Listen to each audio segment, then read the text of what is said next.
Добро утро, почитувани слушатели на Радио Лидер. Добре дојдовте во уште едно издание на Утринско еспресо на 98,1 FM. Обично замараме наутро со политика и не знаете како таков подкаст, но ово утро ќе опфатиме малку подлабока тема. Копилот заедно со мене е професорот Звонимир Јанкуловски. Добро утро, професоре. Добро утро. Вие да ни објавите темата, да ни ја објасните темата, а јас ќе објаснам гостинката. Па добро, ни се случи трагедија во Македонија. Зборуваме за Кочанската трагедија. Да, за Кочанската трагедија со сериозни последици како за генерално колективна травма за општеството, меѓутоа травма и за луѓето кои беа таму, луѓето кои ги изгубија своите блиски и оние кои беа дел од настанот кој се случи во Кочани, каде што веќе бројката се искачи, да се надеваме дека ќе остане на 62, ако не се лажам, и дека да посакаме тука да запре. Меѓутоа се работи за млади луѓе кои искуството од Кочани или травмата од Кочани ќе ја носат цел живот. Така што потребата да се справиме со травмата, она колективна, меѓутоа и она индивидуална, е исклучително важно за Македонија, исклучително важно за луѓето, таму исклучително важно за понатамошниот живот на овие млади луѓе кои треба да го продолжат од таму каде што застана. Ово утро наша гостинка е Мирјана Јовановска Стојановска, председател на Комората на психолози, која во изминатиот период работи со заедницата во Кочани, работи со семејствата, работи со луѓето таму. Мирјана, прво добро утро. Добро утро. Ако може да ни објасните со што се соочувате вие, нели, во вашата секојдневна работа со заедницата, со семејствата, со луѓето во Кочани, и дали може би по таа траурна состојба во која се наоѓа цел тој град, дури и на психолозите подоцна им е потребен психолог, за да може да го обработат сето тоа? Па на сите ни е потребен психолог, и психолозите се луѓе, нели? Ние сме професионалци кои работиме, тренирани сме за тоа, обучени за да работиме со други луѓе, но од време на време и нас ни е потребно со некого да позборуваме, да поплачеме, да си се пожалиме, да направиме нешто за себе. И ако тоа го правиме на правилен начин, нели, нашиот рок на употреба ќе трае подолго. Односно, ќе бидеме способни понатака да го правиме она за што сме се обучиле. А она за што се соочуваме, тоа е од првиот ден, нели, за бајлето во неделата, кога ни се јавија дека се случила ноќта трагедија и дека болниците во Скопје се обседнати од родители кои си ги бараат децата, од роднини и така. Значи, Комората веднаш реагираше на тоа и пративме повик до сите членови на Комората, на сите психолози, дека ни е потребна помош, дека потребни се психолози кои ќе учествуваат во давањето на таа помош. 40 или 50 психолози веднаш беа ангажирани за да одат на сите пунктови на Црвен крст.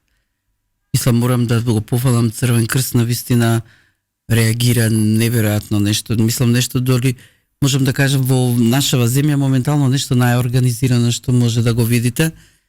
Пунктови беа поставени, донесена вода, донесени сендвичи, донесена поддршка, психолози беа сите распоредени по сите болници, ги пречекуваа роднините кои ги чекаа, ги бараа децата. Тоа навистина беше нешто огромно нешто да се види наеднаш една таква маса на луѓе кои седи пред болниците, ама и како тоа сето наеднаш се организира. Од понеделникот, ноќта исто, во неделата имавме, нели, дежурни екипи на психолози кои исто седеа заедно со роднините. Со што се соочивте? Нормално вие имате, не може детали за конкретни случаи да ни кажете, тоа ви забранува професионалната етика, но како е ситуацијата, каква беше на почетокот и дали сега е можеби потешка, затоа што обично кај трагедиите, секој од нас на еден или на друг начин доживел некаква лична трагедија, најтешко е откако работите ќе спласнат. Значи во првиот момент она со што се соочивме и после, нели, како реков за неделата, значи од понеделникот ние сме постојано во Кочани, во целата област, нели, на Источна Македонија, Штип, Виница, Пробиштип, сите околни села во Кочани, Зрновце, Облишево, значи секаде каде што имаше потреба, а имаше секаде потреба, и оно што прво го добивме, оно што го видовме во народот беше еден ужас. Еден ужас, една, знаете како, траума е, па се градира како и тоа, ама ова навистина беше ужас. Ужас и очај, и не можеме да зборуваме за емоции, зашто тоа беше толку преплавено нешто со тие стравови, со барење на блиските, со стравот од губиток, со едно неверување огромно исто што е ова што се случува или дека веќе некој од младите луѓе ги нема. А сега, кога ќе одите во Кочани, аз сега бев во Кочани, градот изгледа многу убаво под сонцето и како со очите не можеш да видиш дека нешто се случува. Дека нешто не е во ред. Ама кога ќе почнеш да го чувствуваш, да влезеш во контакт со луѓето, со сите луѓе, значи од првиот до последниот, ќе ви видиш дека дојде едно време од кога помина тој ужас, помина тоа тие преплавувачки огромни емоции на страф и на неверба, сега е време на тага. Кога зборуваме за колективна траума, например, ние една екипа на психолози од 2017 година тренираме, направивме една така екипа на психолози кои беа тренирани за прва психолошка помош, за интервенции во криза, за пружење на психосоцијална поддршка и во многу од трагедиите што се случуваа до сега во Македонија земавме учество да правиме дебрифинг, да дадеме психолошка помош, да им помогнеме на луѓето, на помагачите исто, на оние што се пострадани исто. Ама никогаш не сме замислувале дека тоа ќе биде во лукави размери.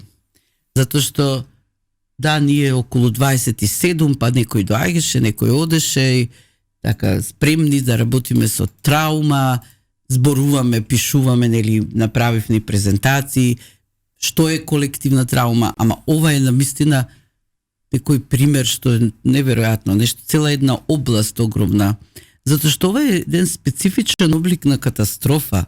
Ние немаме разрунување, немаме материјални штети, нема поплави, нема нешто што да се изгради, сега не ни требаат цигли нити бетон. Да, ама имаме загуба на човечки, тоа млади живот. Штетата е во загуба на човечки животи и многу е специфично сега опоравувањето од таа катастрофа. Затоа што не треба да градиме, не ни требаат работници, не ни треба никој што ќе исчисти, не ни треба никој, ни требаат многу психолози, ни требаат луѓе што ќе можат да работат со населението, затоа што траумата е најголема тоа. Велите се организиравте психолози на ниво на Македонија, каков беше одзивот? Па знаете, кога зборувам еве сега за ова, можам да се чувствувам, мада темата е катастрофална, ама на професионално ниво се чувствувам горда во однос на моите колешки колеги, затоа што одзивот беше огромен. На сабајата во неделата кога пративме барање, значи се јавија многу психолози. Значи јас поставив на Facebook списоци на луѓето што ги праќаат своите контакт телефони спремни за онлайн помош да пружат, 2 списока и можам да кажам дека имаше уште нели луѓе уште на 2 списока, само веќе немаше смисла да ги објавувам постојано да оди тоа на Facebook. Па можем, како да ви кажам, 300 психолози најмалце се јавија, додека потоа кога побаравме психолози кои ќе одат веќе на терен, значи од вторникот средата, после средбата со Министерката за образование, со бирото, со Црвен крст заедно со господинот Саид, повеќе од 100 психолози беа ангажирани за да одат на терен, луѓе кои сакаат да помогнат, кои имаат искуство во тоа, Значи, сето тоа го вработевме пробоно. Црвен крст ни обезбеди, нели, возила за транспорт, УГД помагаше исто за екипите кои во Штип доаѓа, и Министерството за образование и бирото ни отворија вратите на сите училишта, на сите психолози кои работеа во училишта, дојдоа да помагаат, има возможни слободни денови. Значи, ова беше нешто што јас до сега во нашата земја не сум го заживеала. Сакате да кажете дека ваква организација до сега сме немале, затоа што помина и други трагедии, ако не се лажам, Ласкарци, имавме трагедијата во Тетово, меѓутоа ваков одговор на добро, по обем трагедијата е стварно голема, а ваков одговор до сега не сме имале, затоа што познавам луѓе од млади луѓе кои поминале низ одредени несекни настани кои беа повезани, да кажеме, со Ласкарци, меѓутоа не видов дека било каква правна помош, психолошка помош им е укажана, иако им треба. Мислам, поминаа години додека се оправува, не верувам дека ќе го заборават настанот или тоа е моментално потиснато. Меѓутоа, вистински одговор на она што го чувствуваат и она што треба да го поминат, траумата која треба да ја излечат за да може да продолжат нормално да живеат, не видов. Сега само е потисната, меѓутоа не видов организирано да некој настапи на начин што ќе им помогни тоа да го совладаат, односно траумата да ја нам болката нема никогаш, верувам, да биде намалена, тагата нема да си оди, меѓутоа траумата да биде доведена до тој степен да може да продолжат нормално да живеат. Да, па јас, например, не сум била до сега сведок за нешто вака, каде што баш сите оние што би можеле да бидат инволвирани во давање на помош, наеднаш седиме на една маса сите, разговараме што би можеле да направиме и донесуваме заедничка одлука дека ќе го правиме тоа на еден одреден начин. Мислам, ја им благодарам на довербата, прво и на Министерката за образование, и на господин Цаид, на генералниот на Црвен крст, на директорката на бирото, на секретарот што е на Министерството. Значи, УНИЦЕФ беше таму исто. Благодарам на довербата што ми ја дадоа за да можеме, нели, да го направиме сето ова. Јас со моите колешки заедно, кои безпоштедно влегоа и го правеа тоа секој ден, значи нашите животи запреа таму. И следните 3 недели ние бевме цело време во Кочани. И мислам дека ефектот овој што сега го имаме, да навистина покриеме толку многу население и да дадеме толку многу помош и да помогнеме одново да сработат училиштата и младите да бидат, нели, згрижени, немаше да биде таков добар ако не работевме вака сите заедно и да се сложиме дека тоа ќе можеме да го направиме за доброто на тие луѓе. Синоќ јас имав една едукативна моја група и во споделување во групата, знаеш, прв пат станав свесна уствари како си го својакам тој народ веќе таму, некоја грижа моја дека треба да му биде добро. Најверојатно толку многу присуствувавме во сето тоа што се случуваше да сум си направила некој емоционален поврзување, атачмент некој со тие луѓе.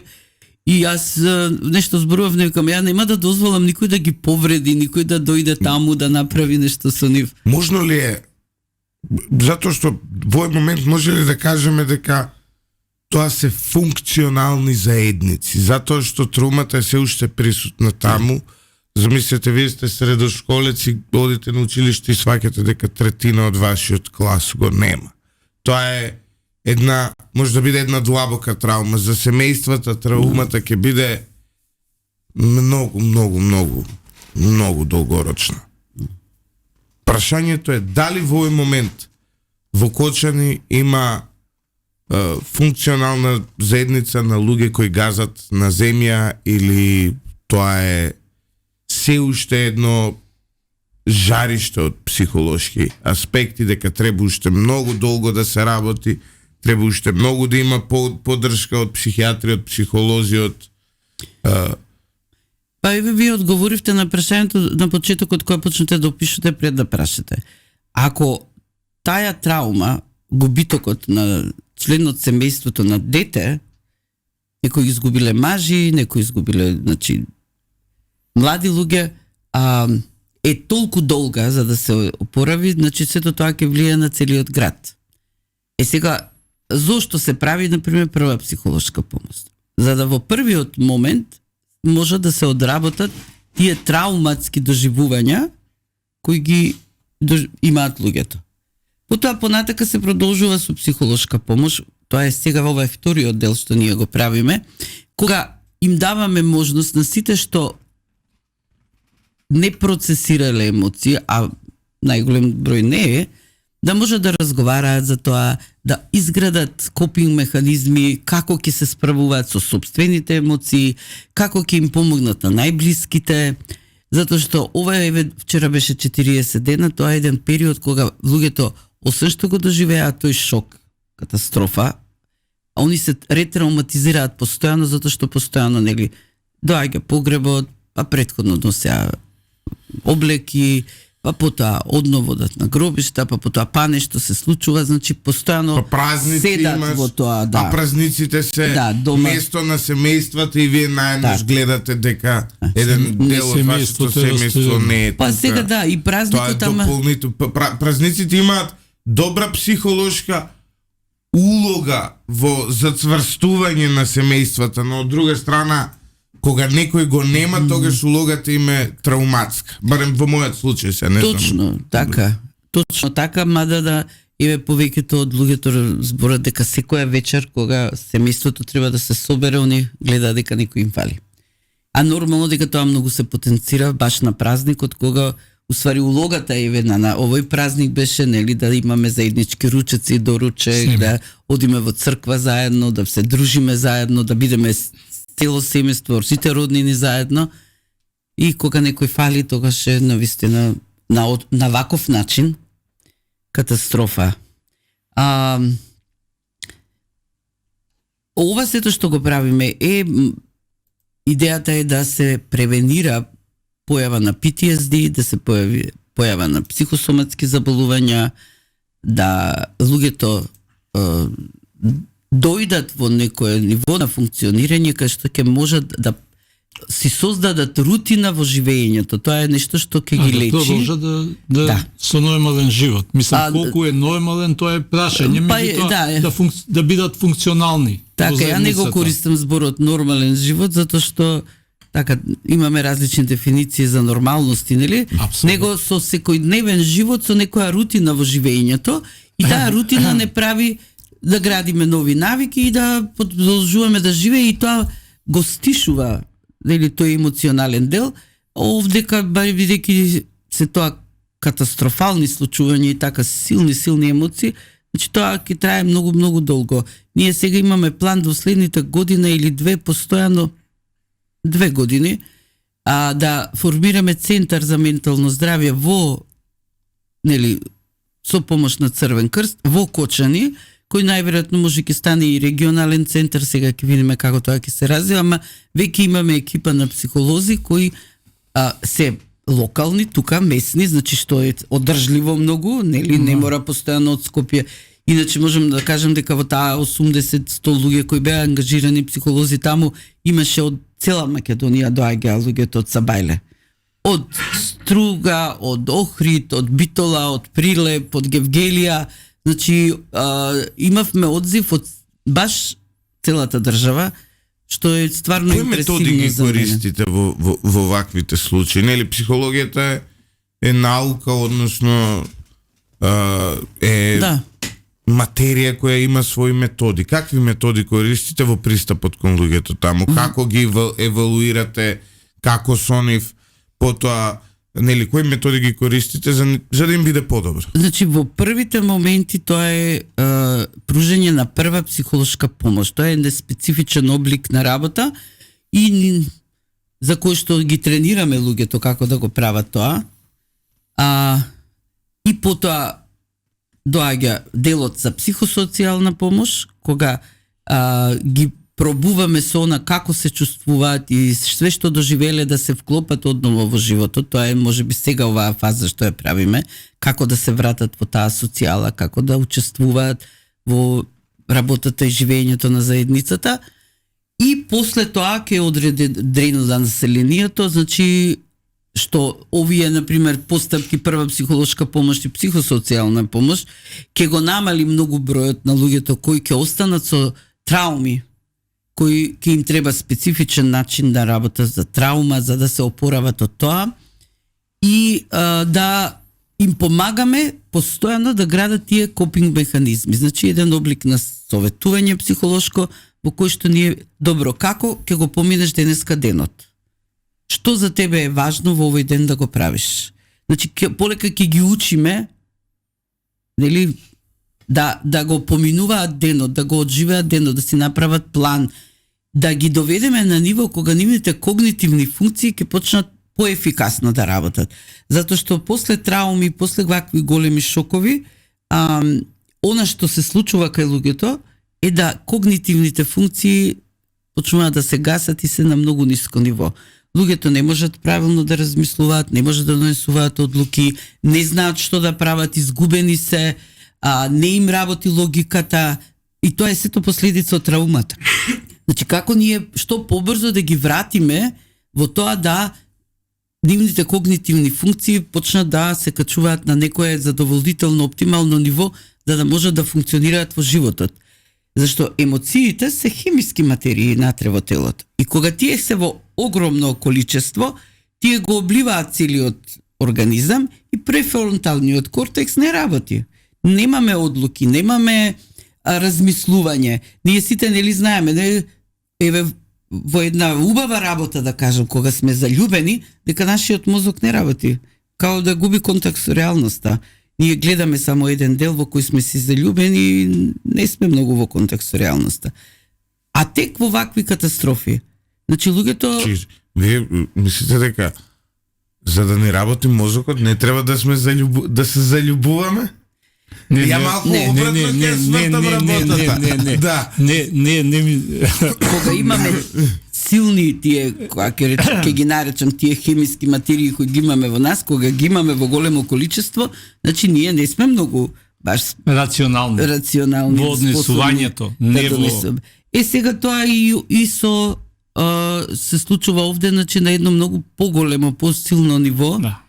И ни треба многу и професионалност и тренинг, затоа што, например, за ова да го правиме, јас направив еден тренинг на УКИМ, значи фала и многу на ректоратот и на факултетот за психологија, веднаш излегува во пресред, донесоа, значи добив на голема сала во која што направив на една обука за прва психолошка помош, на 100 и не знам, скоро 120 психолози беа присутни, кои после тоа отидоа на терен. УНИЦЕФ тогаш, да, не почести нешто ни донесе, ни овозможи да биде попријатно и подобро. Тоа учествуваше во се штампа материјали, беа огромна поддршка за нас. Потоа направив уште една обука во Кочани со 44 психолози, одново од цела Македонија во Кочани дојдоа од Струмица, од Гевгелија, од каде имаше, од Битола, од Струга, од луѓе, мислам од луѓе кои, сите се тие возрастни, сите се тие работат, сите имаат скоро семејства, имаат нели пријатели и сите ги ставија на стендбај своите животи и дојдоа да помагаат. И тоа е она што, мислам, таа покажа една таква голема хуманост и професионалност и желба да помогнат, што јас го доживувам како нешто што навистина сакав да го видам во нашава земја дека постои. Ви благодарам. За сега, почитувани слушатели, мојот неокортекс очигледно полека откажува и потребно му е кафе. Затоа што некој од нас се навикнати на гориво, затоа што треба да си свариме кафе, одиме со една кратка пауза за реклами, по која се враќаме во вториот дел од емисијата. Се враќаме назад во студиото на Радио Лидер. Во психологијата генерално индивидуално пристапува кон проблемот, но ваквите состојби не само што влијаат на цела заедница во Кочани, влијаат на цела заедница и во државата. Знаете како, кога ќе пуштиме вести, јас сум новинар, мене вестите ми се работа. И кога ќе видите дека имате 3 блока во вестите, на сите телевизии генерално, во кој еден блок на вести ви е посветен за дневната политика, кој е информативен, па дури и најбезболниот дел од вестите во Македонија, порано беше најтрауматскиот, сега е најбезболен. Некоја таква фаза имаме, барем ако ги анализираме од психолошки аспект. Имате втор блок посветен за настаните од Кочани и докај таму работата, дали има истрага, па кој како, па трагична сторија или нешто слично. И третиот блок е за убиството на Вања Ѓорчевска. И го гледам ова во континуитет на сите телевизии и едно прашање си поставувам, добро, дали може народов да остане нормален примајќи секој ден вакви информации, затоа што тоа влијае на свесно, но влијае и на подсвесно ниво. Вие гледате секој ден на вести некој кратко ишишан убиец со наочари кој таму се објаснува и новинарите пренесуваат во живо што кажал. Потоа гледате повторно и повторно реобновување на таа трагедија која сите не дочека. Јас ја имав несреќата меѓу првите во Македонија да ја дознам информацијата за настаните во Кочани негде околу 4 наутро, што буквално од кревет ми извади кога ми стигна порака што се случило таму и буквално тој ден престана да функционира за мене и бев цел ден посветен само на тие настани како новинар. Прашањето е, можно е со вакви информации по телевизиите ние колективно да останеме нормални воопшто? Вака, јас лично, тоа што моје мислење, дека нашите медиуми, не знам какво име вака ова, што гледаме уствари резултатот политиката нивна, што повеќе да шокираат, што повеќе да кажат... Не, јас сум уредник на портал, Лидер има портал. Колку по шокантна е веста, колку по траурна информацијата која ја пренесувате, толку е по читана. Така, и сега, толку помалку се води грижа за менталното здравје. Да. Значи, ние не размислуваме како тоа ќе влијае ова вашето прашање на луѓето и на нацијава наша, на многу малолетни лица кои ги слушаат тие информации, ги гледаат вестите и читаат портали или не знам што, него дали е тоа популарност, вие можеби ќе ни кажете зашто тоа служи да таа популаризација, сензационализација се користи за повеќе лајкови, за повеќе гледаност, рековте за повеќе читаност, да бидеме експонирани, значи, ама во никој случај тоа не оди со грижата за ментално здравје и тогаш останува на нас, луѓето, сами нешто да си правиме себе си. Односно, да читаме, да идеме по интернет, покрај сите тие страшни информации, ние можеме на интернет да најдеме и чат GPT да го прашаме, и Google ќе го активираме. Може да ни го следат психичкиот живот, може да ни излечат умот. Да, чат GPT мислам дека тешко, дека може ќе ни да даде не оправи. текстови. Не, ќе ни даде текстови за тоа како ќе читаме. Например, пишете како може да го смирите вашиот нервен систем и он ќе ти даде таблици цели што треба да правиш, како да дишиш, да се приземиш, да земеш ладна вода, да правиш ова, да правиш тоа. Значи, совети кои после тоа треба сам да си ги користиш. Значи, те треба многу ја развиваме кај населението само грижата.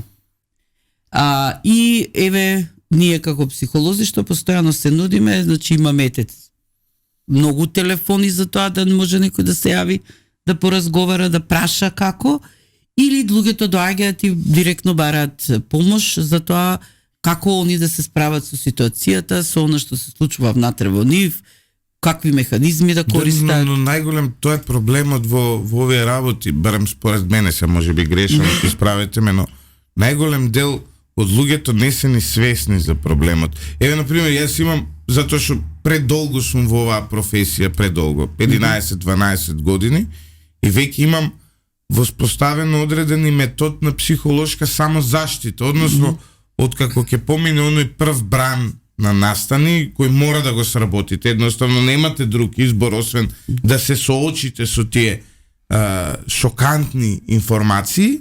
Откако ќе ми помине тој бран, ја потоа гасам радија, гасам телевизори и слушам, да речеме, за трговската војна во Америка, за настаните помеѓу Индија и Пакистан, за новите развојот на новите технологии во Кина, или некои такви, еве сега синоќа прекрасен подкаст слушав за тоа дека поради овие цариниве за нова година во Америка ќе нема доволно играчки да се задоволи пазарот за Божик, затоа што се произведени во Кина, и нешто секогаш наоѓам некаков некаква информативна издишка од она што го гледам и она што го работам, што морам да го работам. Тоа е само грижа. Но прашањето ми е, дали најголем дел од луѓето, затоа што најголем дел од луѓето не се новинари, најголем дел од луѓето не се бават секој ден со овие работи, дали тие го имаат овој метод на самозаштита кој дел од нас кој работиме го имаме? Па вака, јас мислам дека голем дел од нашето население е навикнат да живее неудобно, да живее со страв, да живее со панични напади, да живее со било какви проблеми психолошки, значи проблеми со менталното здравје. Те се напие едно диазепамче, или ако му дале хелекс, ако не му препишале ќе земе од бабата, или од мајка му, или од комшиите. 2 пивена кооперација, исто се добра алтернатива, Б-витамин. Ќе издува некој джоинт, многу млади го прават тоа, значи, зашто и тоа е копинг механизам, ама постојат добри, викаме, и лоши копинг механизми. Оние механизми за справување, тоа е копинг механизм. Значи, алкохолот, наркотиците, лекарствата, па дури цигарите, ако сакате. Цигарите се кај мене број 1 терапија, која си нервозен, прво на цигара ти оди. Так. И сега сето тоа исто копинг механизам, како ние се справуваме со она што се случува во нас, ама има и добри копинг механизми, нели? Да спортуваме, да учиме нешто, да се ангажираме, да водиме рачун за нашето физичко здравје, исхраната да се дружиме повеќе, да правиме многу работи во животот кои се добри за нас, име на јога, на фитнес, на планина и уште различни други методи кои кога ги користиме како копинг механизам, се добри за нашето здравје и ја зголемуваат нашата функционалност и ефикасност.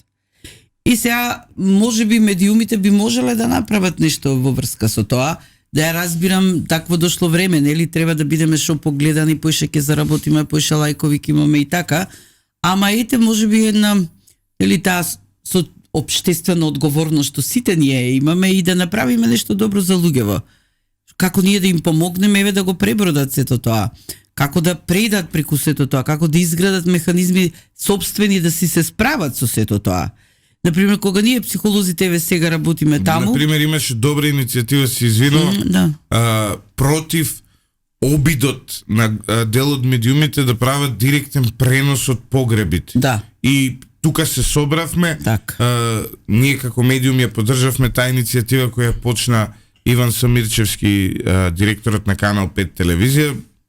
Тој ни испрати на сите практично тогаш, дај да го поддржиме овој, сите објавивме дека нема да информираме голем дел од нас, во желбата за кликови, за лајкови, за гледаност, ги пренесуваа погребите, нешто што е ужасно. Кај нас па не ни имало некаква традиција на пренесување на такви работи, за разлика од соседна Србија, каде што погребите се буквално медиумска приказна, кај нас нема традиција на информирање. Тоа, но ете, тоа беше еден добар обид и една добра работа која направија медиумите. Па добро, еве ја, како некој што беше таму цело време и на погребот, мислам, не само ситуацијата, него цело време сум со тие луѓе таму. Фала ви за ова. Затоа што ќе беше многу невкусно и без достоинство наеднаш да имавме илјадници новинари и камери кои ќе не следат или ќе ги сфотографираат во прв план, во ваков план, па не знам што. Па ќе гледаме баби како плачат и така натаму на национални телевизии што е. Значи барем колку што може еден таква катастрофа и трагичен начин да биде да се постигне некое достоинство и почит и кон оние кои починале, а и кон нивните семејства, да не биде тоа популаризација на нешто и некој да заработува на тоа. Мислам, тоа најверојатно еден од најдобрите потези. Затоа можам да кажам впечатокот целиот како се решава оваа ситуација сега во Кочани ми е така ми го развива моето чувство на национализам многу во еден убав правец, да се гордеам со народов со кого ја живеам, од кај потекнувам. Покажуваме и позитивни аспекти. Да, ние сакаме да ги истакнуваме негативните, но да, има и многу позитивни реакции. Преку онаа иницијатива Support Кочани видовме многу пари беа собрани за семејствата. Видовме иницијативи сегде, буквално сите во зградите кебиња носевме кој може, кој има, нели, за да се задоволат здравствените капацитети. Видовме кај народот една обединетост која претходно можеби и не можевме да ја забележиме. Ја бев во Support Кочани, ги запознав момчињата, девојките таму што доаѓаат, што работат, мислам, навистина млади ентузијасти кои прават голема работа за да помогнат. Оне што тие го прават за својот народ е нешто многу убаво. И можам да гарантирам, еве јас, затоа што ги запознав и ги видов дека сите тие пари кои се донирани таму одат на правилното место каде што треба да за помош на луѓето на кои што тоа им е потребно. Професоре, еве тука почна слушателите да се шегуваат полека. Веројатно имате тие некои копи механизам, велат Златев кога е нервозен оди во седмица сендвичара. Да. И тоа е еден од начините, мислам. Не сгрешиме, апсолутно. Брз извор на задоволство. Да. Многу киселини јам после од хамбургерите, така што друг ми е изборот, али одам по сендвичари. Не, одговорот на Кочани, мислам, во секој поглед и во поглед на организираност и на здравствениот систем, базината со која беше не само дадена помош, туку и транспортирани оние кои има посериозни повреди, каде што здравствениот систем не можеше да одговори. Вашиот одговор многу без, мислам, морам да признам, многу без на начинот на кој цел еден регион ќе треба да се справува и ќе треба и понатаму да се справува со траумата која доживеа. Па ако сакате и правниот систем, базината на одговорот на власта во поглед на утврдувањето на вината за сето тоа што се... И она што е најважно, сплотеноста на граѓаните. Не е прв пат, мислам, да бидеме реални. Меѓутоа, одбивам да прифатам сплотеноста на граѓаните да биде во случај на вакви несеки, вакви трагедии, затоа што има и други убави моменти каде што луѓето треба да се собираат.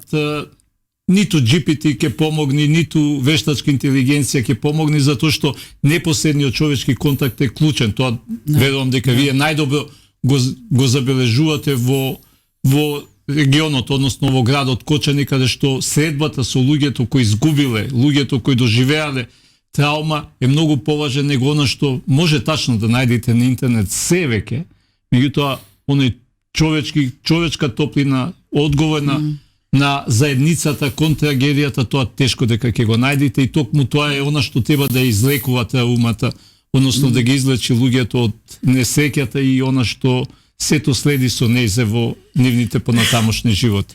Да, знаете, таа сплотеност добро што ја спомнавте, затоа што ако ја имаме постојано таа сплотеност, имаме голема веројатност дека вакви катастрофи ќе се намалат. Точно.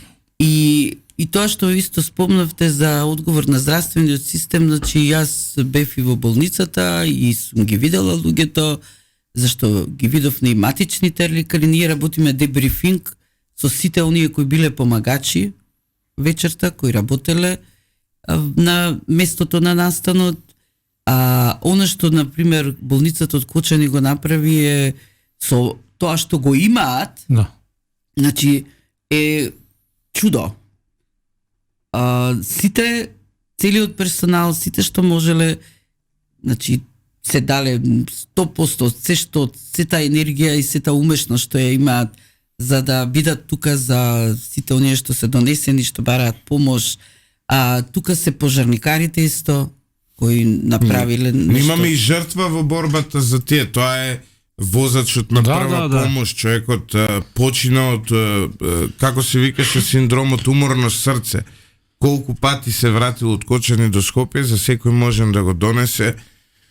Тоа е еден херој, нели, на нашето време и на овој настан. И може би тие, нели, ако некогаш имате желба да поканите некој од тој здравствен дом да дојде да раскаже нивната приказна, да си ја раскаже, ги спомнат пожарникарите кои исто вечерта биле таму и ние работевме веќе со нив дебрифинг. Тоа е нешто што треба да се слушне, да се тие раскази. Се сеќавате ли на онаа прва пресконференција, на онаа не пресконференција, на прв протест на граѓаните од Кочани, каде што еден рече, кога еден од присутните, тоа го видовме на телевизија, вика, не ни носите ништо друго, донесете ни, вика, психијатри.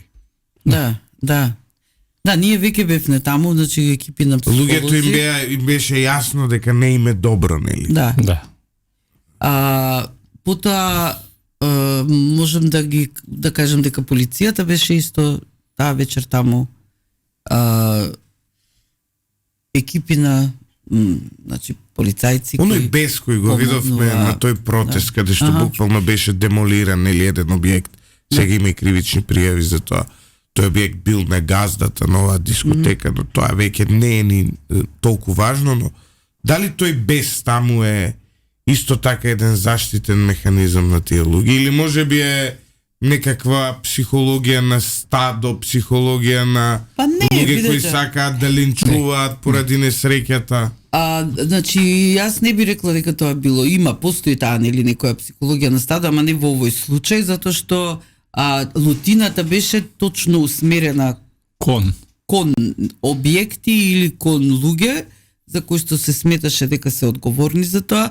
Значи, во Кочани беше мирно, не е никој повреден, значи ништо не е скршено, нешто случајно или од таа психологија на стадо или од губење на контрола и немање на одговорност, него беше усмерен. Сега ја не сакам да разборувам колку е тоа соодветно или несоодветно или како, ама лутината беше усмерена кон точно одреден објект и луѓе и она што би можело да се предпостави што да направи таа маса, не беше, мислам, имаше некои материјални штети, ама мислам дека тука и црква многу помогна, од кој дојде и кој разговараше со луѓето, не беше неконтролирано и не знам како да го наречем, значи не нешто што ќе излезе надвор од рамките на нешто што е нормално. Не, не е ни за оправдување, сега да бидеме искрени. Јас не би оправдал. Тука можеме да расправаме затоа што болката нормално дека е агрегат на определено однесување во првичниот момент, затоа што за несреќата во основа или обвинувате некого или барате одмазда. Токму она што е најопасниот дел од кога се случуваат големи трагедии. Нормално, кога ќе го канализирате тоа што го правите со психолошката помош што ја давате, дава гаранција дека некои работи ќе бидат надминати во општеството. Меѓутоа, во првичниот момент, ја мислам дека се работи за нормални реакции, нормално однесување, кое може би отстапува од она што значи социјално прифатливо однесување во општеството, меѓутоа, со оглед на големината на трагедијата и големината на болката, сепак би бил повнимателен кога би судел за одредено однесување на поединци во дадениот момент. Да, знаете како, јас агресијата никогаш не е одговор или решение на било што. Апсолутно. Ни во овој случај нормално, она што ние можеме, може би, тие, затоа што во нанесување на таа штета, тоа беа инволвирани многу млади луѓе,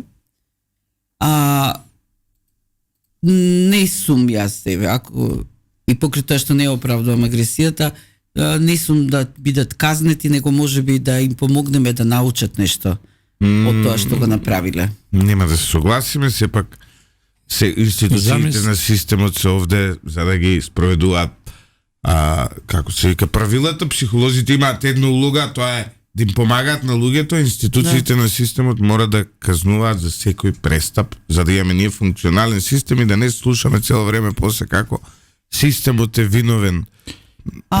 Да, меѓутоа системот мора да ги следи како сика состојбите во општеството и што придонело да тие ескалираат на тој начин. Па системот не е некој невидлив левијатан кој тука од позадина ги контролира работите на добар или лош начин. Системот се луѓето. За се си постои индивидуална одговорност. Може мене малце, јас сум си сега веќе не сум неутрална, затоа што после толку време е веќе 40 дена од трагедијата и толку многу работа и среќавање со сите тие луѓе, мене так се како што веќе реков, се врзав некако со нив и ја би била против било каква казна за сите тие млади луѓе што беа таму. Да, би требало да се разговара со нив, би требало да бидат опоменати, би требало да им се каже дека не треба тоа да го прават или да им се помогне да најдат посоодветни начини следниот пат како би требало да си ги решаваат проблемите во животот и тоа што нив ги мачи. Ама јас мислам дека ако почнеме да зборуваме како дојде до сето тоа и кој стоеше таму од страна и не направија ништо да ги сопрат или мислам тоа е многу осетливо и комплексно. Јас разбирам дека системот работи, ама ние тој систем ќе го употребиме, знаете, на многу начини. Сега да го употребиме како казнено воспитна мерка некоја и дека тоа треба да биде многу стрикно и ригидно, јас моето е лично мислење дека не би требало таков нешто да направиме. Тука негде ја завршуваме оваа емисија, 10 часот и 5 минути. Ви благодарам многу за вашето гостување. Се надевам дека повторно ќе се видиме во некоја наредна прилика. Професоре, ви благодарам и вам. Само уште нешто, тоа покажува колку прекрасен народ има во Македонија. Да. Нешто што, знаете, во трката, се што ни се случува во последните 30 години го забораваме. Мислам, гревот е вакви случаи да ни бидат показателот на она што стварно го имаме и она што стварно можеме да се гордееме во Македонија, а тоа е токму она што се покажа во Кочани, сплотеноста и брзата реакција, помошта која и вие и сите други кои беа дел од тој настан ја дадоа во првиот момент и продолжувате, верувам, ќе продолжите да ја давате и во иднина, затоа што ќе им треба и како. Да. Мислам дека може од ова да научиме. Да учиме од трагедија е страшно, ама ако научиме барем нешто ќе има смисла некоја, дека ако сме сите заедно и ако ги правиме работите на некој одреден правилен начин за сите нас, дека ќе ги намалиме трагедиите, а и одговорот на трагедиите ќе биде многу посоодветен. Да. И да се намалат и жртвите и да се намалат последиците. Ви благодарам многу, почитувани слушатели, останете со 98,1 FM. Се гледаме повторно во понеделник. Кога гостин, ви го најавувам уште од сега, жестока полемика ќе имаме заедно со Столе Наумов, со сега веќе осудениот првостепено Стефчо Јакимовски.